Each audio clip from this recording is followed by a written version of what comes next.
Hi guys, my name's Mike and welcome to Switched On. Big news today from Nintendo. They announced officially the SNES Classic edition. Been waiting for this for ever since they announced the NES really. This is one of my favourite consoles, if not my favourite console of all time. It's coming September 29th this year. It's going to have 21 games, including an never released Star Fox 2. Probably going to be around about £70 because it's $80 US. That said, I am super excited. It's got all the great classics from Super Mario World, Super Metroid, Legend of Zelda: Link to the Past, Super Mario Kart, F-Zero, great third party games like Final Fantasy 3, Street Fighter 2, Mega Man X. The content is quality over quantity basically.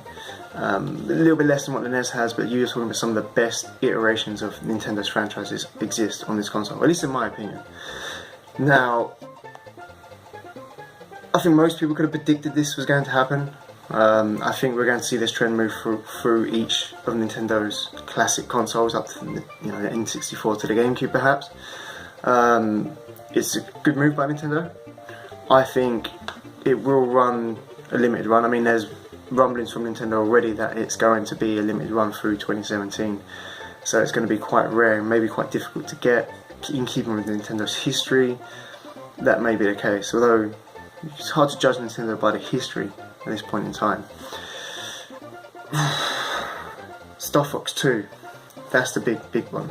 It was pretty much cancelled once completed. So a few things to note. It comes with 2 controllers, which is fantastic. The cables are going to be longer than what the NES cables were for the NES Classic controllers, which is good news, because obviously that was a gripe with many people with the NES Classic. I didn't get around to owning the NES Classic. By the time I had the money to get one, they were all gone. So I'm definitely not missing this one. I'm going to probably try and squeeze it in as a cheeky little birthday present. But this is going to be fantastic. If it's anything close to what the NES Classic was, I mean, I've played one for sure. It's going to be a great product, and I'm looking forward to the direction Nintendo's taken. I do think this is holding back the Virtual Console a little bit on the Switch eStore, but I do think the eShop is going to come, the Virtual Console rather, is going to come to the eShop, and it will coincide and they will both exist for one another. If anything, this classic range that Nintendo's doing is a little bit of an advertisement towards the more, well, it is an advertisement towards the newer console. It's saying, look, these are great franchises you remember and love, right? Here's the newer iterations, and you can also get the specific games that you want to pick and choose on the Switch. That's how I see it going.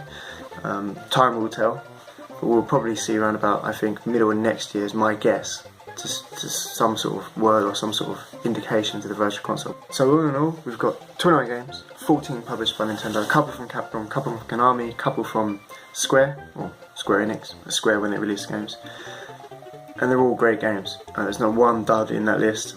It's a solid collection of games. I do think the price might be a little bit steep, but the demand was there. 2.3 million units sold for the NES Classic.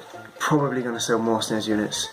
The games made for the SNES have aged better than the NES games, at least in my opinion. The mechanics of them are more robust.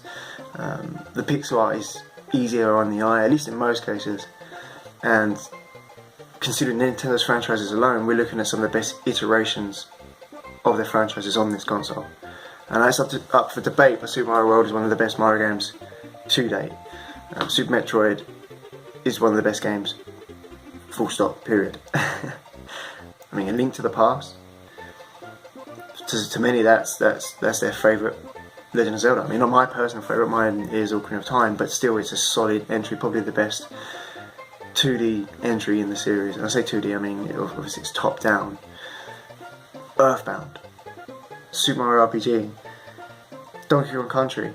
I mean, I was a little bit disappointed that they could have added a lot more into it. They could have added all the Donkey Kong Country games, they could have added an extra Final Fantasy, they could have added Super Mario All-Stars Plus World, which I think is one of the best collections on the SNES. But then we are getting Star Fox 2, an unreleased game, a brand new game, effectively, for the SNES, although it's finished 20 odd years ago now, it's still a new game. So it's exciting times, I'm looking forward to it. Tell me what you guys think in the comments below. Stay switched on, see you next time.